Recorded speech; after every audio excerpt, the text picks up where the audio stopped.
இல்ல நரம்பு சுருண்டு இருக்குன்னு இனி பயப்பட தேவையில்லை. ஏன்னா ஹோமியோபதியில நல்ல மருந்துகள் வந்திருக்கு. கால்கள்ல நரம்பு சுருண்டு இருக்கு அப்படின்றது ஒரு பக்கம் இருக்கும் பொழுது, இன்னொரு பக்கம் எப்படி இருந்தாலும் பரவாயில்ல டாக்டர், வலி மட்டும் போனா போதும், நான் கொஞ்சம் நடந்தால் போதும்னு சொல்றவங்களும் உண்டு. அதே பக்கம் பார்த்தீங்கன்னா, ஒரு சிலர் கால்கள்ல நரம்பு சுருண்டலை தாண்டி, வலி உணர்வை தாண்டி, அதுக்கப்புறமா எனக்கு புண்ணு, அல்சர் இருக்கு, தண்ணி மாதிரி போயிட்டே இருக்கு அப்படின்னு சொல்றவங்களுடைய மருத்துவமனையில ட்ரீட்மெண்ட் எடுத்து கியூரும் ஆயிருக்காங்க. அதோட பதிவுகளை நீங்க ஒன் பை ஒன் இதுல நீங்க பார்க்க முடியும். எங்கேருந்து வரீங்க? சென்னை கலெக்டர்லேருந்து வரேன் மேடம்.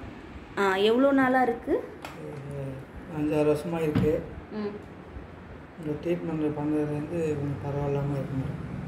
முதல்ல புண்ணோட தோற்றம் எப்படி இருந்தது? அதிகமாக பொது பொசிச்சிருந்தது மேடம். இப்போ கொஞ்சம் இந்த ட்ரீட்மெண்ட் எடுத்தது கொஞ்சம் பரவாயில்ல மேடம். புண்ணு காஞ்சிருக்குதுங்களா? புண்ணு காஞ்சிருக்கு மேடம். அந்த நரம்புகளை காமிங்க லைட்டாக. வலி இப்போ முதல்ல ட்ரீட்மெண்ட் எடுத்ததுக்கும் இப்போ 4 மந்த்துக்கு அப்புறம் எப்படி இருக்கு?